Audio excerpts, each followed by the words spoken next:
খুশি দেখো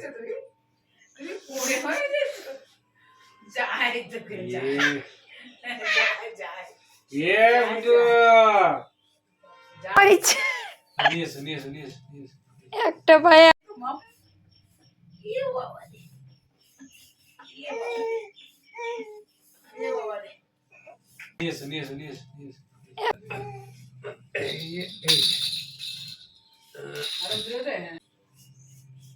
কোলে চেপে যদি যাওয়া যায় এবার আমার দেওয়া কি দরকার না কুড়ে হয়ে গেছে তুমি তুমি কুড়ে হয়ে গেছে যায় তো যায় যায় যায় যায়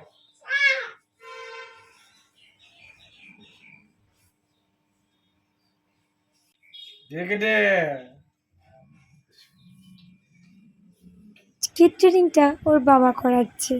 ও হামা তো দিতে পারছে, তোমাদের সকলের আশীর্বাদে, ঈশ্বরের আশীর্বাদে হামাটা মোটামুটি ভালোই দিচ্ছে। তো ওর এখন নতুন একটা স্টেজ, সেটা হচ্ছে যে কোনো কিছু উঁচু জায়গা পেলেই সাপোর্টের আকারে ধরে ও কিন্তু দাঁড়াতে চেষ্টা করছে। এটাই তো চাইছিল মামুনি আমার, ব্যাস ওকে সেটাই দেওয়া হয়েছে। ড্রেসিং টেবিলের কাছে ওকে নামিয়ে দেওয়া হয়েছে। আর ও এত কোটো দেখেছে, বাবা ভালোই হলো, চলো এইগুলো নিয়ে একটু গবেষণা করা যাক। কিছুক্ষণ ওখানে ওকে রাখলে এই ড্রেসিং টেবিলের জিনিসগুলো আর জিনিসই থাকতো না পরিণতভাবে। তার কিছুক্ষণ আগে গোটা ড্রেসিং টেবিলে পাউডার ছড়িয়ে ওর আকৃতি হয়ে গেছে। আর এটা হচ্ছে তার দ্বিতীয়বার। ওদিকে সকালের আবহাওয়াটা যেহেতু একটু ঠান্ডা ঠান্ডা ছিল, তাই বাবুকে আমি এখানে কিন্তু ফুল স্লিভ জামা পরিয়ে দিয়েছি, আর তার সঙ্গে একটা ফুল প্যান্টও পরিয়েছি। ফুল প্যান্ট আমি এমনি সচরাচর ওকে পরাই না, যখন হামা দেয়।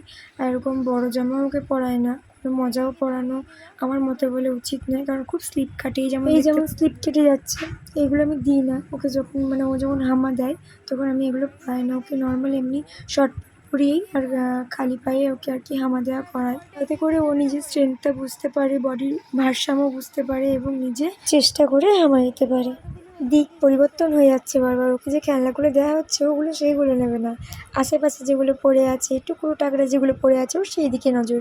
এই যেমন দেখো, না ওর বাবার ব্যাগটা পড়ে আছে মাটিতে, সেইটাকে নিয়ে আর কি তুলে গবেষণা শুরু হয়ে গেছে। এই তো 2 দিন আগে একটা ডোরা পিঁপড়ে যাচ্ছিল, ওই ডোরা পিঁপড়েকে ধরে নেবে না, ব্যাস আর যায় কোথায়। ডোরা পিঁপড়েটাও যাওয়ার জন্য আর কি তড়িঘড়ি করছে, ও ছাড়বে না।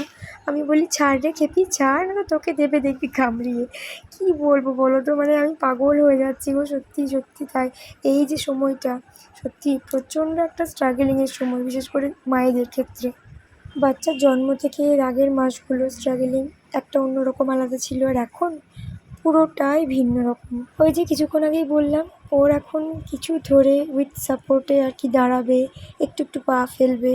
বাবা মাথায় হাত, এটা হচ্ছে ঘরের ভেতরে রুমের মধ্যে ছিল, সেটাকে খাটের তল থেকে কোনো রকমভাবে বের করে ঠিলে ঠিলে সরিয়ে সরিয়ে, এরকমভাবে না পারুক, ও হামা দিয়ে আর কি ঠিলে ঠিলে সরিয়ে কিন্তু নিচেই বাইরে বারান্দায় নিয়ে এসেছে। আবার ওটা ধরে আর কি দাঁড়াতে করছে, তো সেই জন্য বাবা ওকে আর কি সাহায্য করে দিচ্ছে। মোমো সোনা তো এমনিতে খুব ভালো, কিন্তু মোমো সোনার যে বলটা আছে ওই রকম সেম বল বাবুর আছে, তো ওটা মাটিতে পড়ে থাকায় বাবু ওই বল নিয়ে খেলা করছিল। তো সেই জন্য মোমো সোনাকে এখানে চাপিয়ে দেওয়া হয়েছে, যাতে ওদের মধ্যে কোনো রকম ঝগড়াঝাটি না হয়। ওদের আবার খুব রাগারাগি আছে, বাবুর যতই না রাগ, মোমো সোনার কিন্তু অনেক রাগ। বাবুর জন্য যদি বল আনা হয়, মোমো সোনার জন্যও আনতে হবে, নাহলে কি কান্না, তোমরা দেখলে বিশ্বাস করবে, সত্যি একদম অঝরে কাঁদে, চুপচাপ চোখ দিয়ে জল পড়ে মোমোর। কিন্তু এমনিতে মোমো কিন্তু বাবুকে কিচ্ছু করবে না, এমনকি ওর জামা কাপড় যদি পরেও থাকে ও কিন্তু একটাও মুখে নেয় না। যদি আমাদের থাকে ও কিন্তু নেয়, কিন্তু বাবুর থাকলে নেয় না, এতটাই ভালো মোমো।